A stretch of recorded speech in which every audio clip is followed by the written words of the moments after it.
Welcome back to the sixth episode of season one of the TURD podcast, also known as the Trail Ultrarunning Race Directors podcast. I'm your host, Shalini Bhajjan, and I'm excited to introduce today's guest. So let's get rolling. I'd like to welcome Kim Levinsky, the founder and race director for Sassquad Trail Running. Kim is fondly referred to as a trail party race director, and Sassquad Trail Running is based in the New York, New Jersey area. Welcome to the podcast, Kim. Hey, thanks for having me. I'm excited to Cool. chat with you. Yeah. Um, Talk to me, as I like to start, who is Kim? There's a lot on the website where, there's a bio, there's a full spread of things everybody needs to know. But who really is Kim? Who is Kim? On paper, I'm a full-time race director. Sassquad started in 2018, so I've been doing it for a number of years. I Sure. was doing it part-time for a few years and then moved to full-time in around 2020. But yeah, I love running. I love hiking, love community, being outside in nature. I've got two cats. I live in northern New Jersey. Um, I like rocks and roots and trees and all that stuff. So Cool. yeah. Um, did you grow up in New Jersey? I know you've got primarily most of your races are based in that area. Um, Talk to me a bit about that. Yeah, I grew up in northern New Jersey, about an hour south of where I'm living right now. I moved up to the top of the state a couple years ago. But Okay. I grew up in Jersey and then went to college in Massachusetts, and then grad school in the Midwest in Ohio. Stayed there for about 6 years and worked, and then Sure. moved back here in 2016. Okay. And with all that moving around, tell me a bit. I know this is again on the website, but talk to me about your early days. What did you go to school for? And, just from my experience living in the Northeast and New York, it's probably the tri-state, I would say, to an extent, is probably the most diverse communities that I've seen, which is very refreshing compared to the Midwest or, other parts of the country. So talk to me a little bit about how that impacted, because I know you have a very extensive inclusivity, and we'll talk about that a little bit. But what was it like growing up and then, where you were in school, what you go to school for? Yeah, I think there was definitely some whiplash going from northern New Jersey to the middle of nowhere, Ohio, Sure. in terms Yep. of that flavor. So it was really nice to move back, and I mean, I love living in the Northeast because of all those reasons you just said. And especially New Jersey, you can go from like where I live is kind of rural with mountains, and you can drive, 30 minutes one way, and you can get a city go in the other direction. You can go down the shore of the beach, go the other way. You can be up in New York. So Yeah. it's a cool place to live. But yeah, I grew up playing all different sports and went on to play basketball and softball in college. So that led me to do a graduate assistant position where I was getting a master's in ed and also coaching at the same time. Nice.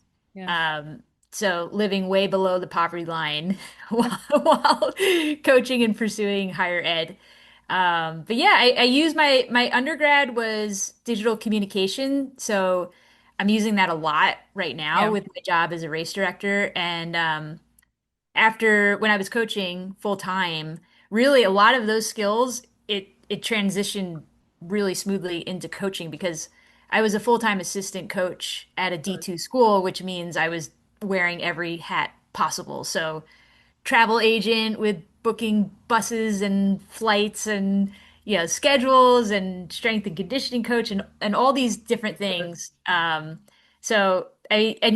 a race director and a small business owner, you're doing everything under Oh, the yeah. sun. So I've really drawn a lot from those experiences. Sure. What age group were the kids that you were coaching, and what was that feel like? Yeah, I was working with college athletes. I was Oh, coaching at a Division II school. okay. So 18 to 22-year-olds, which is Sure. a really fun demographic to work with Yeah. because I mean college, there's so much change and growth happening. And as a coach, you're with these kids, not 24/7, but it feels like it Yeah. throughout most of the year. So that was a cool experience. Yeah. And I would bet like that influence, because I feel like those are the years where you take away a lot of, sort of your life experiences and build and expand on those. So that's pretty cool. So with coaching, what year was like when did you end as a coach, your full-time job as a coach? Yeah, I was there from 2010 to 2016, so full 6 2016. years. Yeah. So what hit you 2016? Oh, complete and utter burnout for sure. I mean, it was if anyone's familiar with college athletics, it's really high intensity and long hours. So, you know, I mean, similar kind of to race directing in some respects, but 60-hour weeks and Sure. the pay was pretty low. And also just I was in a very like small community, so I didn't have um a big friend base, not a lot of friends. So it was isolating. But mostly it was just like I couldn't sustain that lifestyle Yeah. anymore. Yeah. So what was that transition like, and how did that go into finding your way into running, and speak to me a bit about that. Yeah, I think it's kind of the start of the whole mental health journey, which I've been I try to be pretty transparent about that. I do a lot of Sure. work with the organization bigger than the trail. So I would say like that transition was very difficult. I was pretty low with my mental health, but I didn't know it. Like Sure. I didn't have the language to express what depression was, even though Sure. looking back, it's clear as day that I was like really struggling with mental health. So in a lot of ways, it was really good that I moved back. That's when I got plugged in with the running community because I had started running when I was out there, but um, it was all like by myself. I was training by myself, going to races by myself. I was doing road running. And towards the end of my time in Ohio, I started to get into trail running and Okay. meeting, the weirdos of the trail land. And Yes. so when I moved back to New Jersey, I started trail running and, just call it fate, coincidence, whatever. That's when I ran into who are now some of my closest friends just on a random trail run Sure. and was completely welcomed into those group of women. And I mean, that was really kind of the start of the dream of Sassquad and just So, wanting to emulate what I had experienced in my entry point in the trails. And yeah, so it really changed the trajectory of my life getting involved in sure. the trails. And as I remember, you said 2018 was when Sasquatch Trail Running was founded. Prior to that, your transition from 2016 to 18, what was that like? The highs and the lows and that, because, again, resonating with everything you've done, it's kind of a hard transition becoming a full-time race director. Totally. Yeah. Yeah, when I moved back, I took a job at a rehab therapy hospital, so something totally different. I was doing administrative work, so I was Sure. sitting behind a desk from 9 to 5, and it was perfect for the time because I was really just recovering Yeah, from that lifestyle and moving back to Jersey and getting more involved in the running community.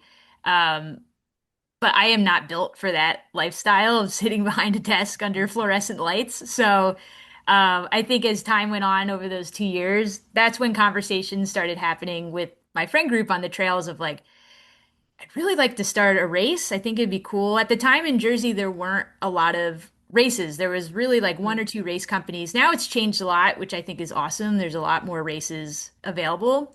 Yeah, Um, so yeah, it started out as a fat ass event in 2018 and then completely spiraled from there. sure. So Sasquatch 2018 up until 9, how many years is that? Um, Give me a From breakdown. from when? 2018 to 18 when? to now, 25. Oh How yeah, whatever the math is, 7, 8 years. Yeah. So 11 events, is that correct? Yeah, yeah. About Yeah. about that, depending on the year and permits and all that. Okay. So give me a quick snippet of what those events are, and then talk to me a little bit about what trail running in New Jersey looks like. Because, when I think of the tri-state, primarily, New Jersey, New York, Philly, Boston, you're looking at big road running, just the lifestyle, and it's a big hub for that. So where does as you are talking about your races, talk to me about, are they flat surfaces, or as you mentioned, you're somewhere in the mountains, so what does that look like? Yeah, that's what's fun about New Jersey is that there is that perception it's the armpit of America, which Right. rightfully so in some respects. But there are really beautiful parts, and especially the trails. So the events that we do in Jersey are mostly like Essex County, Bergen County, Sussex County, all on the top of the state. Sure. Uh, so the terrain really varies a lot. Like we have a lot of our events are at a little county park called the South Mountain Reservation, and it's a great mix of trails. So Sure. there's crushed gravel, carriage roads, fire roads, single tracks. And it's like 25 minutes from New York City, and there's public transportation, like there's a train station Sure. right across the street, which is why those events for us are the most popular because it's so accessible, especially for folks coming in the city. They Right. don't need to drive there. But if you go like next week, we have an event in the northwest corner of Jersey where every time people come and they've never been there, they'll say like, I can't believe this is New Jersey. Yeah. Because it really has this kind of like PNW feel where it's like big pine trees and mossy Sure. green trails, but it's so aggressively rocky. Like Yeah. that's Yeah. the thing that That's sets Jersey, the Beast Coast apart, very and cool. Jersey, New Yeah. York, is it's so it can be very technical. So Sure. this part of Jersey is called the Jersey Highlands. So it's Yeah.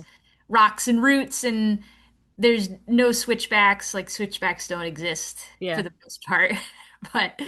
yeah, Going that's the straight. same Yeah. for that. We have some events in the Hudson Valley, New York, where those are our mountain events Sure. and very, very rocky, very technical. The hills just go up, they don't switch back up. So Yeah. it's Yeah. fun. Um, Talk about some of the races that you host, distances, and is it ranging from anything from 5K, everything in between, and how that, like, sub ultras to ultras, and what that looks like for you guys.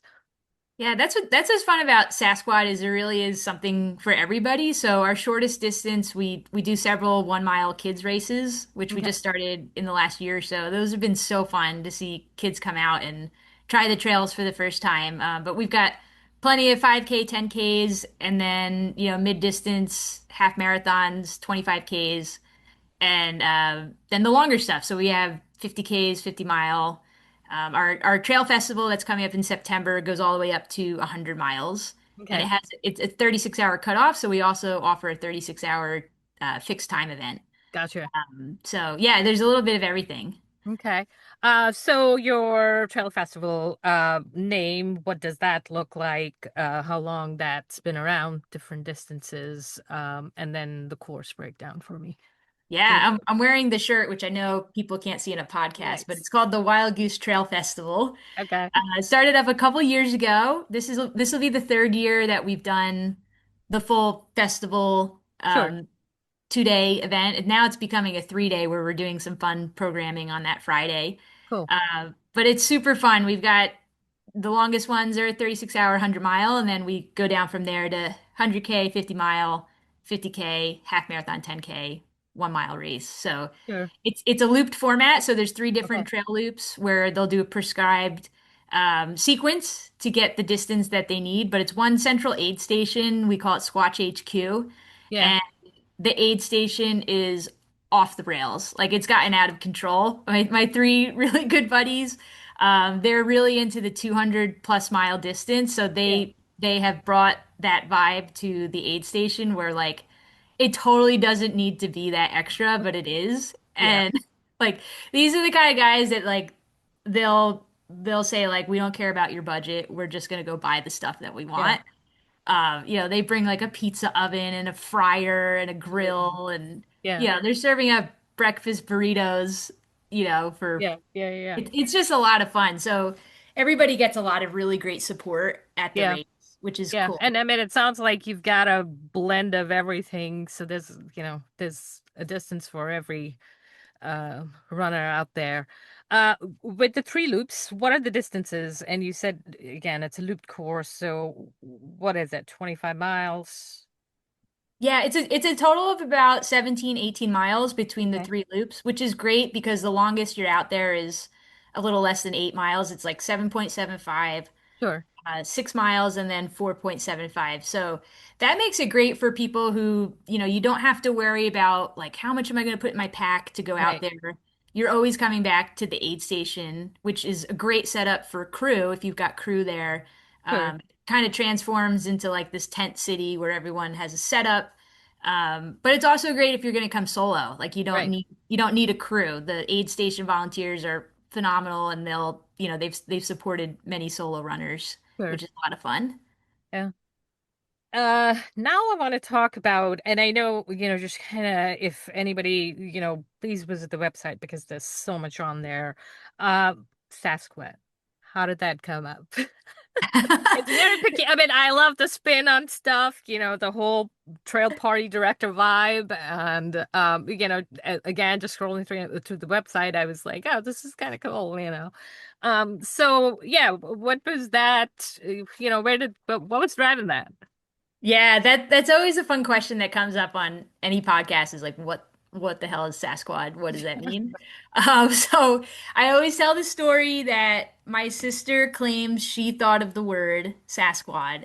I maintain that I came up with it. We'll never really know the true history of it. But it basically combines the word Sasquatch and Sure. squad. Yeah, So Sasquatch, it's a universal symbol. Everybody knows the myth of Sasquatch. It's fun, it's goofy. And then squad, it just encompasses the community that we want to have and welcome our mission is welcome all peoples, all paces, and all ages sure. to out to the event.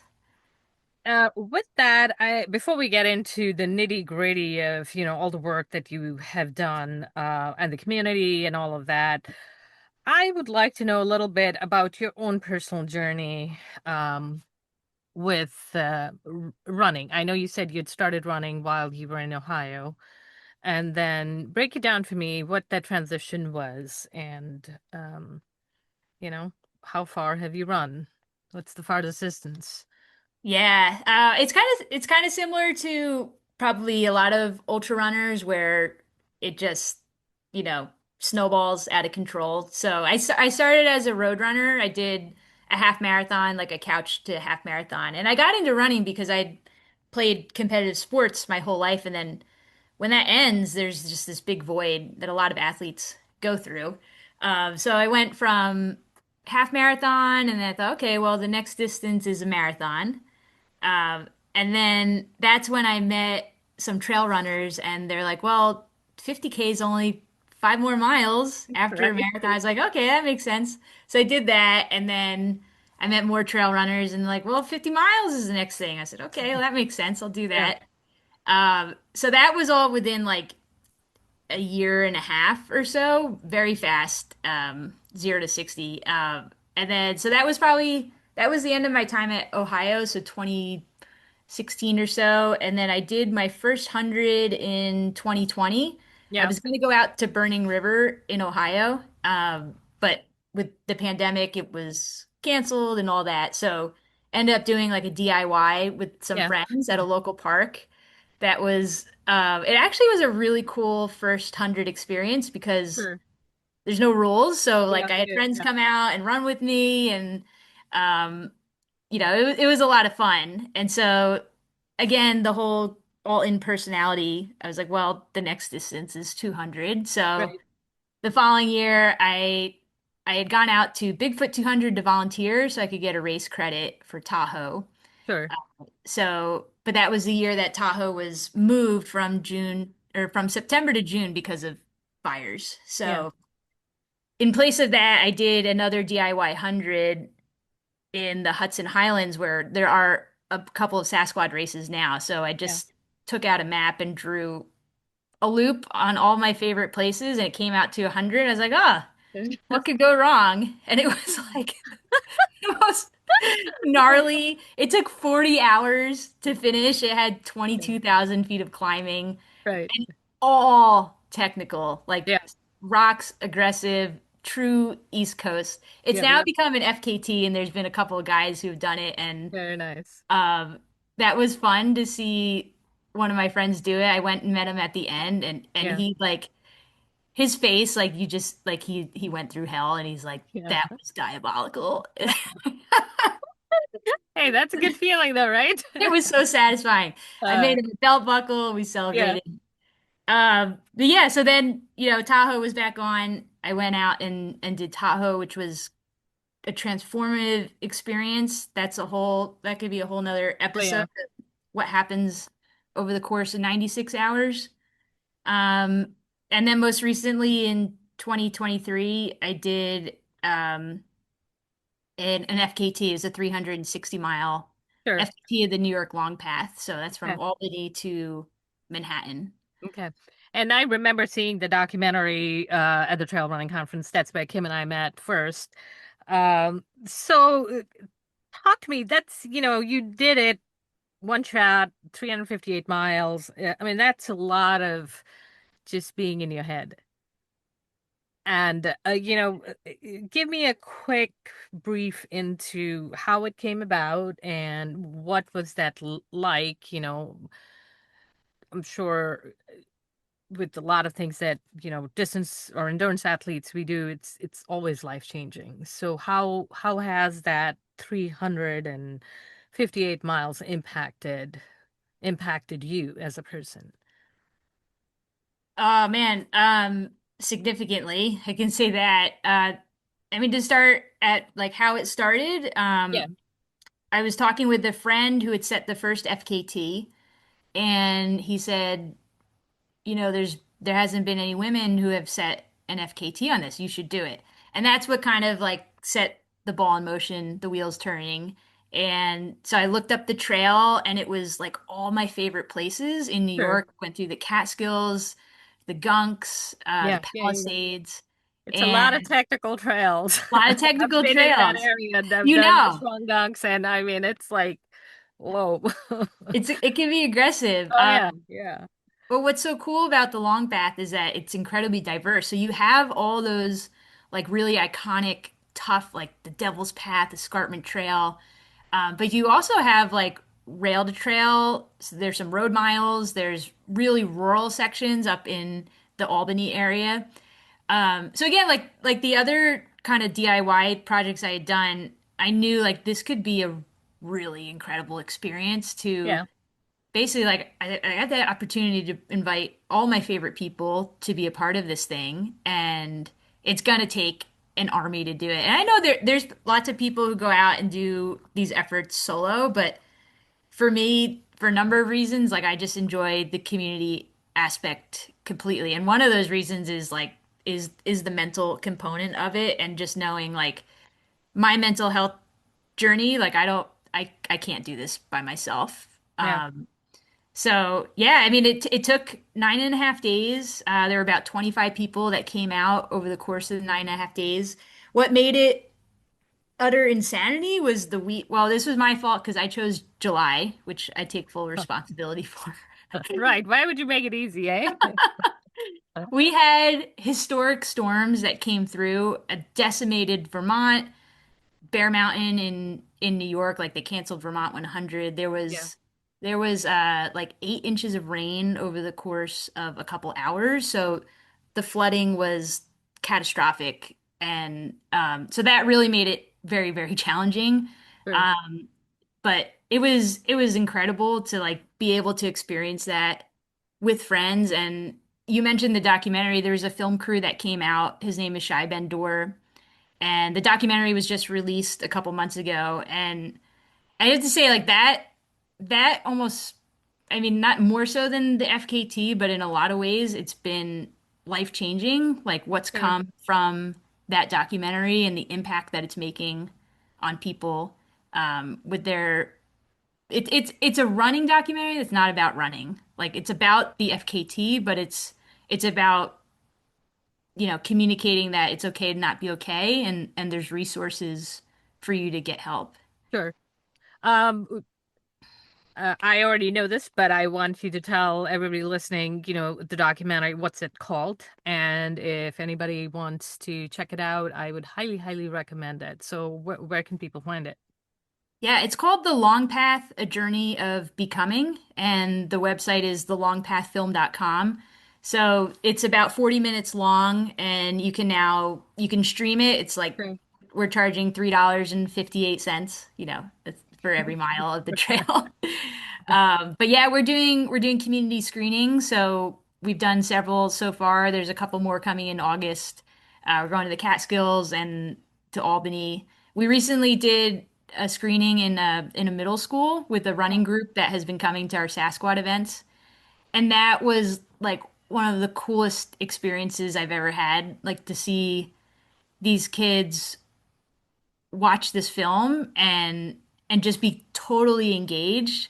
I Sure. haven't been I haven't been in a school in a long time, so I was like feeling intimidated, like, oh man, these middle schoolers, they're gonna think like I'm a dork and they're gonna think this movie is dumb, and they were locked in. Yeah.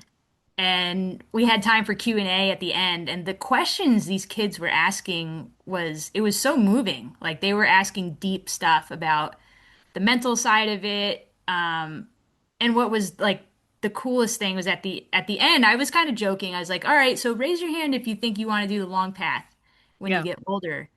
And all these girls' hands went up. Like there were a couple of boys, but Sure. like almost all the girls put their hands in the Yeah. air. I was like, "Hell yeah." And just thinking about like that could happen. Like Yeah. these Yeah. Yeah. kids could see this and go out and do some crazy awesome stuff. So Yeah. that was really neat. Impactful for you. Um, with the long path, what was the trail marked for you? Or, was it a navigation? Just a little, shed some light on a little bit of planning because I know the logistics are just hairy with the distance like that, and you're trying to like keep pushing at a decent pace. So what's that like? Yeah, there were some challenges along the way with that. Because it's such a long trail. There's so many volunteers that are maintaining those trails. So the Yeah, organization New York, New Jersey Trail Conference, they maintain the whole trail. But we encountered a lot of sections up north, particularly that were just so crazy, so crazy gnarly because they're just outnumbered with yeah, volunteers. They don't yeah. have enough manpower. So we were going through, if you're familiar with stinging nettles, Oh there yeah, was yeah. a We've lot got them of here. a lot of stinging nettles, which was quite challenging. Yeah, Just a lot of overgrowth in the northern sections. But really, like the rest of the trail, incredibly well marked with blazing that's done by the trail conference. The sure. challenge we ran into was the weather, so that really made trail conditions really difficult. Where sections like in Harriman State Park around Bear Mountain were are some of the most well-traveled trails that are over 100 years old, and it was like bushwhacking Yeah, because the the trails were just completely wiped out with flooding. sure. And that was a big part of the FKT was that whole 30-mile section was closed to the public because of the trails. And Yeah, it was a whole back and forth where like halfway through, we're like, this might not happen. So yeah, it wasn't until we got within 20 miles of that section that the park said, okay, you're allowed to go through with your pacer and that's it. Like yeah, nobody else is allowed in. So that was wild, that section. sure. Um, how long did it take you to put everything together? Because I know it was a supported FKT, so there's a lot of logistics and, just what was your time frame like when you first said, okay, this is happening, let's open a map? hmm Yeah, that conversation started in November of 22, and Okay. then the FKT was in July. So between that window, I was trying to go out like any free weekend I had, or any opportunity I had, I was going out onto the long path to see as much of the trail as I could. So, but by the time I started, I had seen over 200 miles of the Yeah. trail, Yeah. probably like 240 miles, which was a huge benefit. Like not only for me on trail knowing what was coming, but the logistics for crew because Yeah. I Yeah. was Yeah. inviting friends to come out and support. So it was a lot of recon of like, okay, parking lot is available? Where are there restaurants, gas stations, food stores? Sure. And I'd rented an RV. It was a Okay. small, like 20-foot RV. And so that was a huge component of it too, was like an Sure. RV can't go to every Yeah. spot Oh, that yeah. we're going to try to get off trail. So that was a lot of like, yeah, I had a binder and there would be very bolded italics text of like, do not take the RV to this parking lot, which was huge Yeah. because, Yeah. Yeah. Yeah. they ran into so many challenges with Sure. all the storms, so like road closures and stuff. So yeah, it was a lot of planning went into it and just so much teamwork. Like Yeah. that was like one of the biggest highlights of the experience was the way the community came together and not only the people that were there, it was like so many people outside at home providing support Yeah. was incredible. Okay.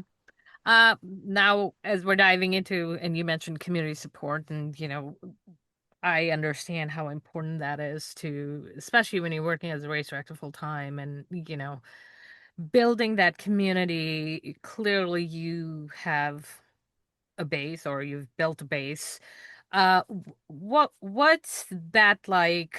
Where you are, and just community impact of Sasquad a little bit. Yeah, the community, I think whenever new people come to events, that's usually the consistent feedback I get is that like I felt so welcome when I came. Like the volunteers were so friendly and like I talked to other runners on the trail and just felt like I found my people. One of the biggest like feedback things that I get that means the most is when people say like I felt safe at your Sure. event. So we have a lot of newbies that come out, which I love that about Sasquatch. Like I know there's a lot of races out there that are like we have the hardest ultra marathon ever and good luck finishing and that is not us at all.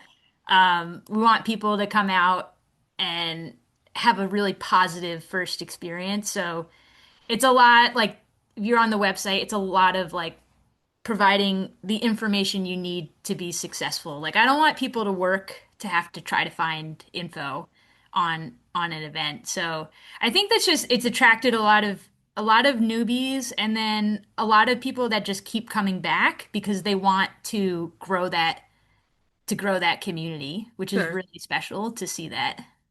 Would you say in your area there is a very strong trail ultra running community where it's just support across the board, making the events happen? I think so. Yeah, and I think it's a privilege to say too that the race directing community here is very supportive of each other. And I know that's Sure. not the case around the country because I've talked with other race Oh yeah, directors yeah. where they're That's like it's competitive and cutthroat and I mean I was just exchanging notes with fellow RDs the other day about um we won't go into it, but a troubled runner and sure. just trying to troubleshoot that and work Yeah. through it and just the support has been great. Like it's impossible, I think, to all the time avoid conflicts, but we work really hard to schedule, on days where it's not a competing race Sure. because you think about like we're all pulling from the same running Sure community. Like it runners, doesn't yeah. even make sense to try to, beat somebody out. So Sure. Sure. and what's great too is like we go to each other's events to volunteer. Like this weekend, I'm going to an event in Jersey that I've been going to every year, and he comes to my races and we Right. support each other. So I think that's awesome. Like not only because it's like I think it's the right thing to do, but runners really like they see that and they can see and feel it's authentic that we're supporting each other. Yeah. So on that note, I want to talk about inclusion. While on the website again, there's a quick snippet on it, but I want to talk about Team Hippogriffin.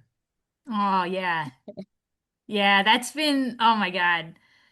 So cool. And as the years go by, I think like the real, we'll call it trail magic that's happening is when it's starting to happen when I'm taking a step back and inviting other people who are skilled and passionate about something to take leadership. So that is the Hippogriffin program. Like we have a few women who they're either involved in special education or OT/PT, or they have kids who have a disability. Um, they came together with this idea of like, let's make a program where we can pair athletes with disabilities with volunteers who are guides. Sure. And initially we thought like, oh, we'll do some meetups and it'll culminate at a race and they'll race together. And after the first meetup, the feedback we got from the athletes and the athletes' parents was they don't care about the race. They just want they said this like they will drive hours if it means that their kid or loved one can be outside and move their body. Like Sure. the race doesn't matter. And that was so cool. I love that about, things that happen within Sassquad. And I'm sure you found it. Like you start with an idea and then it evolves because of the feedback you get. So now it's turned into a monthly meetup where these athletes are coming out, being paired with guides, and they're just hiking. They're hiking and running. And it's not about a distance, it's not about the race, but it's just the opportunity to get outside. Sure. And we've had great support from the community. We've had some fundraising done where we just purchased, I put this on social last night. It's a big communication board. So many of the athletes that are coming are nonverbal. So there's a huge barrier between the athletes and the guides. So this comm board, it's basically like a bunch of icons that athletes can point to in order to communicate Sure. with each other. So A little bit of um, sign language. totally. Yeah, essentially that's what Yeah. it is, which is yeah, it's been so cool to see Yeah. that program come to life. With that, there's a little bit of mention in there, about not just physical, intellectual, neurodevelopmental disabilities with athletes. Outside of your weekly meetups, what does the race scene look like for you with including folks with, Yeah, yeah, yeah. Yeah, I think that has really evolved too over the last couple of years again from folks in the community who are stepping up with ideas. I always say that like the best ideas come from the runners and hikers. oh yeah, 'Cause they're like boots on the ground. Like I might think something is a great idea and then I'll try it and they're like, yeah, that was garbage. Like you should do it this way instead. Which sometimes feedback is hard to get, but yeah, ultimately, yeah, like that's the only way you're gonna yeah, get. but that's how you learn. That's how you learn, right? How you're Exactly. growing. Totally. So there's a lot of ideas that have come about. Like we started and obviously all of our themes are like mythical creatures, right? So Sure. we call this tent the Jackalope tent.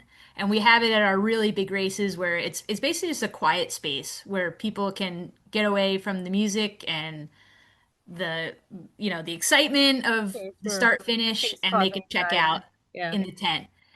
We started doing delayed starts for folks who like maybe the check-in scene is like really overwhelming and whether that's like neuro issue or mental health or whatever, we offer a delayed start where our accessibility team will coordinate with them and they'll meet up after the race has started and they can do their check-in solo and get going into the event Okay. on their own, which that's been cool. I mean, it took a couple of races, I think, for word to get out, and now consistently people are asking for that, Yeah. which has been neat to see. Like, if that's what's going to make a race accessible for people, because that's what we're hearing. They're like, I wouldn't come to Sure. the race otherwise because it's Yeah, yeah, just yeah. it's too much. What are those numbers like? Clearly it's impacting. So how many runners do you typically, or like, is there a particular race where you're like, this race pulls in, X number of folks with disabilities, or, Yeah, we're not tracking statistics on that particularly, but in terms of like we have a Google form online of where people can request accommodations, we're calling it. sure. So it's like an accommodation request. So Okay. each race there's a few people Sure. that'll reach out and ask for that, which I think like, hey, if it's three people, it's three more people that are Right. getting on the trails that wouldn't have. Yeah. So Yeah. it's Um, worth it. It's for sure worth it. Are you offering a special category or like what's that? Because, again, with a lot of registrations now, you've got a non-binary and, it's slowly becoming more and more inclusive. I think there's still a lot of work to be done, but we're Yeah, like, yeah, yeah. We're definitely doing the non-binary category. We started that years ago, and that's been so cool too because again, like the numbers aren't huge for these folks who are coming out, but sure, consistently we're having, a handful of non-binary folks that are coming, and I mean, so many times these individuals are like in tears at the yeah, end of the race when we're giving out awards because I mean, just race a couple months ago, individuals said like, I've never been recognized yeah, for who I am as a person. And again, like that is worth it to me if it's sure, one person to offer that. But we have started tracking with Ultra sign up, you can ask questions. So yeah, if people opt in, we are tracking like, are you a member of the LGBTQA plus sure. community? And consistently, it's been 10 to 15% of our base that's coming in, which is great. And that's feedback too that, like what we're doing, I think we're on the right track, and there's certainly, I think, more opportunities to improve that as well. And I guess with that, there's the community impact outside of the inclusion. What are some of the programs that you're donating to? What does you know trail maintenance, what does being involved in sort of that side of things look like for Sassquad Trail Running? Yeah, since we started in 2018, there's always a charity or nonprofit partner for each race. So it looks different with each event. Sometimes it's like if we're doing a clothing drive, runners will have the option to bring clothing to the event, and that's kind of our form of donation. Most often, though, it's during the registration process, they'll have the opportunity to donate to the charity that we're raising funds for. This last year, we started doing charity bibs for events that sell out. So a runner can bypass the wait list if they will opt to do a specific fundraising goal for the charity. And that's been so cool because it's a great way to raise funds, but Sure. also, it's a way for runners to get in if they've missed the registration process. And a lot of times these individuals, more importantly, are very passionate about the charity that they're raising funds for. Yeah. So it's we have a number of charities. Probably the most that we raise for is for Bigger Than the Trail, that Okay. they provide cost-free therapy for anybody who needs it. But then locally, we're plugged in with the South Mountain Conservancy. They maintain a lot of the trails that we use, the New York, New Jersey Trail Conference. They maintain most of the trails that we use. So we're trying to, always give back to the local community where we're hosting the event. Sure. um what does the permitting process looks like? Because I know every state, every county, and I know you had mentioned earlier the trails that you're using are within the county trail system. uh just briefly touch on that permitting process and then liability insurance, perhaps. Sure, yeah. In terms of permit, it's different for every race that we put on, just because of like what the venue is. So we have events in county parks in New Jersey, so we're working specifically with that county. And then there's state parks in New Jersey and state parks in New York, which they both operate very differently and have different permitting structures and fees and all that. So usually, I mean, the permitting process always starts. I mean, I start it really immediately after the race ends. I go back to them and say like, we'd like this date for next year. So it's Yeah, in there. It's a paper trail on email of when we want to put the event on for the next year. And then, you always have to have liability insurance. So that's also, I try to do it all at the same time and keep a track of everything. So yeah, permits are getting in and liability insurance. Because I mean, pretty much all of our permits you can't submit without a copy of your liability yeah, insurance. So that all goes hand in hand. But yeah, that's the admin stuff that a lot you yeah. don't see, which I know Typically, I you think know that's where very I was. well. Yeah, I think that's my least favorite. Well, Yeah. people sometimes do, but yeah, it's right up there. With just liability, I know with you guys hosting, you know, folks with disabilities, does that change at all with the Team Hippogriffin program? Like, is there any sort of liability component that is tricky if, if say I were to look at, because I think again, just inclusion, you know. Yeah. So, Yeah, like, definitely. Yeah, it hasn't changed, our liability covers that in terms of like it's under the umbrella of group runs and okay. group meetups.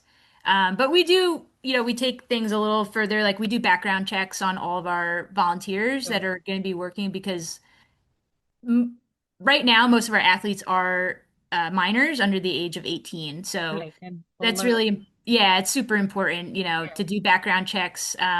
We don't do it for folks that are already in education or have a job where they have a background check. It's kind Sure. of redundant. But then, we have structure to set up where, if minors are coming, the parents have to come and stay. It's not a drop off Yeah. thing. Yeah. Yeah. Clear parameters on medication is administered by parents. Same with toileting. Like we're not going to go into a restroom with a minor, Right. obviously. So the parents are on site to assist with that. Okay. And again, this is all because of the ladies who are taking charge with Yeah. this. I mean, I'm really just supporting and helping facilitate, but they're Sure. the experts in it. They've been in these careers for, 10, 15 years. Yeah. Yeah. Yeah. Yeah. Yeah. Well, before I let you go, I guess my final question for you would be, um, what's it like to be a full-time race director? Like, I know it's a lot of free time. It's a lot of sitting on the computer, Yeah. it's a lot of garbage. But like, I feel like sometimes it's so hard to convey to people that, sure, you're quote unquote living a dream. But it's a lot of like so much highs and low and finances. So, I anyway feel like sometimes it's just a constant hustle, uh, Hmm. to make. Do you know what I'm saying? So give me a little bit of what's it like, and especially as a female. There's Yeah, not a yeah. lot of women race directors that are doing this full time. So shed a little light on that. Yeah, I think the best visual I can give is there's just plates spinning at all times. Like there's so many different plates spinning. And it would probably be a lot more simple if I just put on races with Sassquad and didn't have all these ancillary programs going. But I think that's what makes the community really special is there is so much other programming going on, webinars and group runs and trail cleanups and all the things. So I think it's a lot of multitasking. It's a lot of like there's 20 windows open on my other screen and it's the social media, which is a Oh yeah, beast. It's like you're always feeding the beast of social, the emails. Um, but I also really like that. Like I mentioned earlier, the whole 9 to 5 of like every day is on spreadsheets and you're doing the yeah, same thing. I don't thrive in that kind of a setup. So having like different things going at different times and I think it is like the coaching part is brought into it where now it's like having other people step into leadership roles has been a really cool experience. It's been hard. Like yeah. I Oh think yeah, that yeah. that experience, it's taken many, many years, and I'm just taking little baby steps right now. I Right there need with I you. need to take more, but Yeah, it's yeah. like I'm sure you can relate. It's the Oh letting yeah, go. It's yeah, it's the yeah. trusting of other Sure. people that, because just like you, like you've invested your life into Yeah, this but like when you release the grip, that's when really cool stuff yeah, starts to happen. So, I mean, I think referencing the female side of things, that's been since the beginning, my group of friends who have been helping with Sasquatch are primarily female moms, and okay. they're badass, kick-ass women who, in their lives, they have the same thing where they're juggling many things and they have to work really hard to make running a part of their lives. Yeah, So, I always say like volunteer moms are the best Yeah, because they're thinking of plan A, plan B, plan C. They're, looking for efficiency, looking to make life easier, compassionate. I mean, I'm stereotyping, but that's been my experience with folks who've been helping. So, and I think too, like having more female faces on the front line has encouraged more female participation, which I'm sure you can speak to as well. yeah, yeah. Well, Kim, it's been a pleasure chatting with you. Give me your website quickly, because I do think folks that are listening and are not familiar with Sassquad need to go on the website and check out all the cool stuff you guys are doing. And hopefully, when I'm up next in the Northeast, I can come see you guys. Yeah, yes, we got to have you out. Race directors race for free, so you let me know when you're in dirty Same goes for Jersey. you if you want to sweat some, back to the Midwest. You know what the Yeah. humidity and heat and everything else feels like. Back to the motherland. Yeah.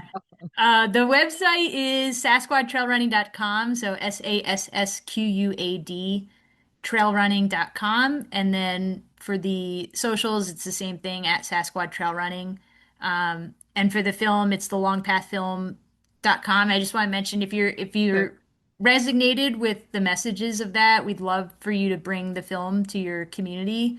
So if you're a runner or workplace or school, reach out because we're trying to get the film all over the country. Sure.